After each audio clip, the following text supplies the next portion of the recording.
Assalamualaikum warahmatullahi wabarakatuh. Nama saya Saujana Almarihan, NPM 184010154. Di sini saya akan mempresentasikan tentang gaya hidup konsumen. Pengertian gaya hidup pada dasarnya adalah suatu jenis ekspresi dasar dan berbeda yang muncul dalam bidang usaha manusia.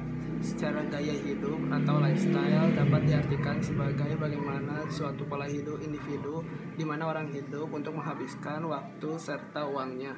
Gaya hidup didefinisikan oleh bagaimana seseorang menghabiskan waktu mereka atau aktivitas apa yang mereka anggap penting dalam lingkungan dan apa yang mereka pikirkan tentang diri mereka sendiri dan juga di dunia sekitar mereka.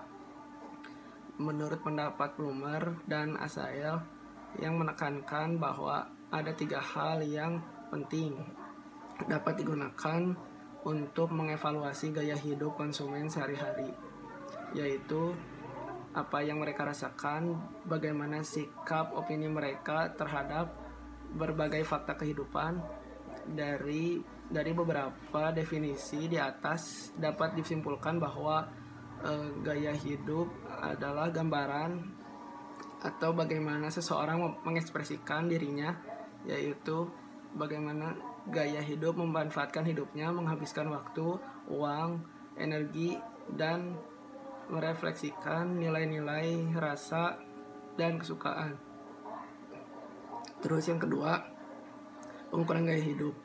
Dalam pengukuran gaya hidup, teknik yang sering digunakan ialah teknik AIO, yaitu activities, interest, dan opinion, atau juga digunakan teknik FALS, yaitu value and lifestyle.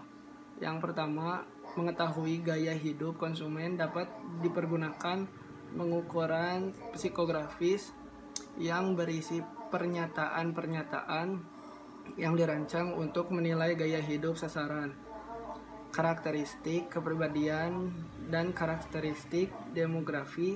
Gaya hidup merupakan salah satu cara mengelompokkan konsumen secara psikografis. Pernyataan-pernyataan yang dipakai untuk mengungkapkan aktivitas, minat I atau interest, dan opini O atau konsumen, sehingga sering disilahkan sebagai IO statement.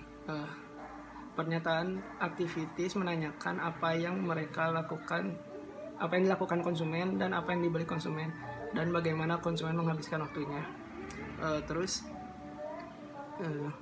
Adapun pertanyaan opini menanyakan pandangan dan perasaan konsumen mengenai beberapa kejadian-kejadian yang berlangsung di lingkungan sekitar, baik yang lokal maupun internasional, masalah-masalah ekonomi, sosial, dan moral. Joseph Plumer menyatakan bahwa segmentasi gaya hidup mengukur aktivitas manusia dalam yang pertama, bagaimana mereka menghabiskan waktunya. Yang kedua, mengingat mereka, apa yang dianggap mereka penting. Yang ketiga, pandangannya terhadap diri sendiri maupun terhadap orang lain. Yang keempat, karakter-karakter dasar seperti daun kehidupan, penghasilan, pendidikan, dan tempat tinggal. Terus nilai-nilai hidup, gaya hidup, dan psikografis dalam ilmu sosial dianggap sebagai the softer side of sight. Dalam meramal perilaku konsumen, para ahli berpendapat bahwa nilai-nilai individu akan menentukan gaya hidup seseorang, dan gaya hidup seseorang akan menentukan konsumsi atau perilaku seseorang. Mungkin cukup sekian. Maaf apabila ada kesalahan kata atau kata-kata yang tidak berkenan. Wassalamualaikum warahmatullahi wabarakatuh.